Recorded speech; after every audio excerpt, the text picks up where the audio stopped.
Je suis胡老师。大家好，我是胡老师。你们好吗？ Dans quelques jours, c'est le Nouvel An chinois. L'année 2020 est l'année du rat. À cette occasion, nous allons découvrir cette fête la plus importante pour la communauté chinoise. Vous êtes prêts? Let's go. Le Nouvel An chinois, ce qu'on appelle 中国新年, 中国新年, ou bien la fête du printemps. La fête du printemps, c'est 春节. Alors, 春, c'est printemps. Donc, la fête du printemps, 春节, parce que c'est une fête qui est considérée comme le début du printemps. Alors, cette fête est la fête la plus importante pour les Chinois, mais c'est une fête non seulement fêtée en Chine, mais aussi dans d'autres pays asiatiques, comme à Singapour, en Malaisie, Indonésie, Thaïlande, Vietnam, Corée du Sud. Ce sont des pays où il y a une bonne communauté de Chinois.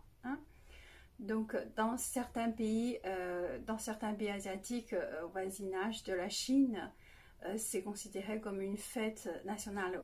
En Chine, pour les professionnels, pour les gens qui travaillent, pour les fonctionnaires, pour cette occasion, la fête du printemps, à partir de maintenant, on va l'appeler 春节.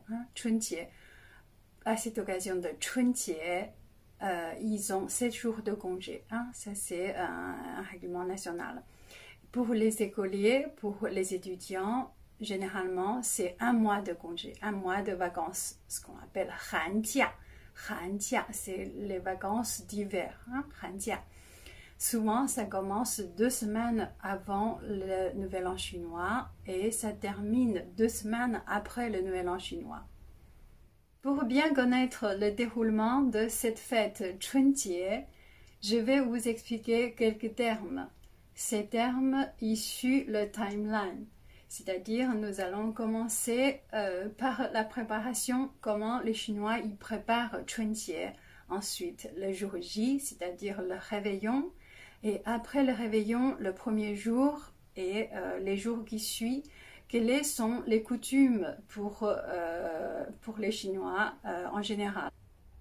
Le premier terme que je vais vous expliquer, c'est le terme 春运. 春运.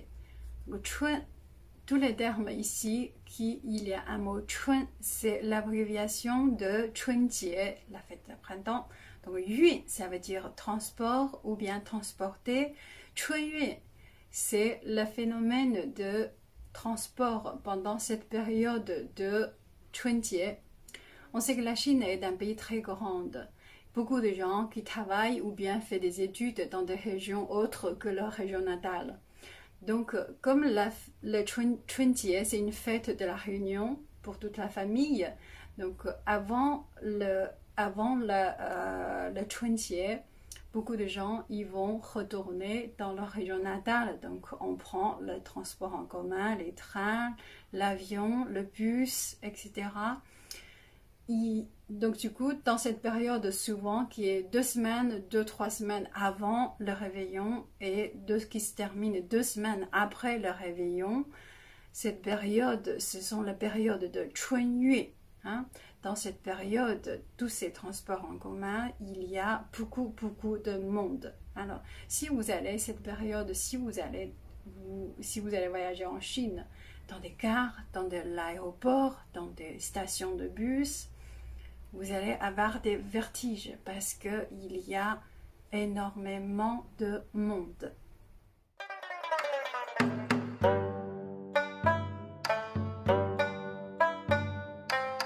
Selon les études de l'année 2015, il y a 3,7 milliards de populations chinoises qui ont fait le 春运, c'est-à-dire ils ont voyagé pendant cette période de 春节. 3,7 milliards, ça signifie quoi? Ça signifie que la population de l'Europe, l'Amérique, l'Océanie, l'Afrique, les 4 continents, la population totale, ils déménagent ensemble. Le deuxième terme que je vais vous expliquer, c'est 买年货. 买年货. Mai, c'est acheter. Nian, c'est nouvel an. Nian, c'est année. Donc, autrement dit, ça veut dire nouvel an chinois. Huo, huo, ça veut dire marchandises, les articles, les produits. D'accord, huo. Donc, nian huo, ça veut dire à faire des courses pour le nouvel an chinois, pour le Chunjie. Alors souvent, on va préparer pendant au moins des courses pour une semaine, voire un peu plus. Donc, on va acheter des viandes, des charcuteries, des fruits secs, des fruits fraîches, des légumes, des friandises pour les enfants, etc. Donc, toutes les choses nécessaires pour avoir un bon banquet pour le réveillon et aussi pendant cette semaine qui vient, parce que souvent après les premiers jours de réveillon, il n'y a pas beaucoup de magasins qui sont ouverts. Le troisième terme que je vais vous expliquer, c'est sao ou bien sao hui. Sao hui. Sao, ça veut dire balayer, nettoyer. Ou c'est la maison, ou bien sao hui. Hui, ça veut dire poussière. Donc, on peut imaginer que sao ou bien sao hui, c'est le grand nettoyage pour préparer le nouvel an. Donc, souvent, c'est la semaine avant le réveillon. On va commencer à nettoyer la maison, les meubles, les toits, les murs, partout, les fenêtres, les vitrines, tout ça. Donc on va bien préparer, avoir l'environnement, avoir la maison tout propre pour le nouvel an qui arrive. Une fois la maison est propre, maintenant je vais vous expliquer le quatrième terme pour la préparation de Nouvel An chinois, c'est Tie Chun Lian. Tie Chun Lian. Donc, tie, c'est un verbe, ça veut dire coller, coller quelque chose. Tie Chun Lian. Chun Lian, qu'est-ce que ça veut dire Chun Lian? Alors, j'ai un exemple. Chun Lian, c'est ça. Ça, c'est Chun Lian. Donc, Chun Lian, ce sont une décoration spéciale pour le Chunjie. Donc, ce sont des souhaits ou bien des mots qui signifiaient des bonnes choses, des bonheurs, la richesse.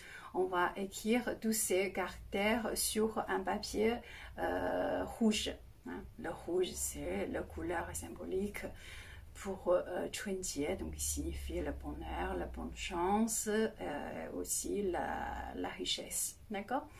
Donc ça c'est Chun Lian. Donc on va le mettre collé un peu partout, sur la porte, sur la vitrine ou bien sur le mur. Donc vous allez voir chez les foyers, même dans des sociétés, dans des entreprises, vous allez voir beaucoup de Chun Lian pendant la fête de Chunjie. Ensuite, le jour J, c'est le réveillon. Le réveillon, on l'appelle Chuxi, Chuxi ou bien Chuxi Ye. Chuxi Ye, Ye c'est la nuit, Chuxi réveillon, Chuxi Ye. Alors, on va découvrir un autre terme qui est le Nian Ye Fan. Nian Ye Fan. Nian, année, comme ça veut dire nouvel an chinois. Ye, la nuit, Fan, repas. Nian Ye Fan, c'est le banquet pour le réveillon de chinois. Le réveillon de nouvel an chinois. Donc, Nian Ye Fan. Alors, Nian Ye Fan, d'une région à l'autre, les contenus, il peut être variés. Dans le sud et dans le nord, c'est différent. Ma région natale est au milieu, mais un petit peu plus au nord.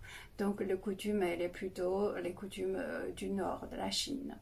Donc, dans ma région, la nourriture nécessaire, obligatoire pour un Nian Ye Fan, pour un banquet de réveillon, ce sont surtout les raviolis, donc on l'appelle jiaozi. Jiaozi, jiaozi, c'est ravioli chinois. Jiaozi, ça c'est des choses vraiment incontournables. Ensuite, on va manger aussi des poissons. Des poissons, c'est yu. Pourquoi yu c'est aussi nécessaire? Parce que yu, la prononciation de yu est homophone de yu qui est surplus en chinois. Donc on aime bien avoir un peu plus de richesse à la fin d'année. Chaque année, il y a toujours un peu plus qui reste. Voilà. Donc ça c'est yu. Après il y a aussi le poulet, les charcuteries, d'autres viandes, le porc, des choux, des tofu, etc. Donc ce sont des plats traditionnels un peu partout. Alors dans le sud, pour le nian ye fan, pour le banquet de réveillon, eux ils mangent pas forcément ravioli comme dans le nord, mais ils mangent une sorte de boulette qui s'appelle tang yuan. Tang yuan, on peut considérer comme un dessert. Souvent à l'intérieur, il y a une petite farce, une petite coulis sucrée. Donc ça c'est dans le sud, on mange ça. Après sur les plats, je pense que c'est similaire. Des poissons, des fruits de la mer, des viandes, des charcuteries, des légumes, des tofu, etc.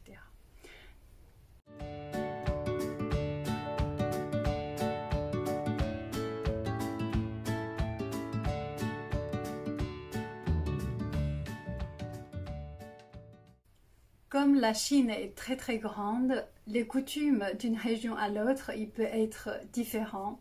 Donc ce sont quelques coutumes générales, surtout du nord de la Chine. J'espère que ma vidéo vous a plu. Si c'est le cas, vous pouvez le partager et abonnez-vous pour ne pas rater les news. À bientôt. 再见。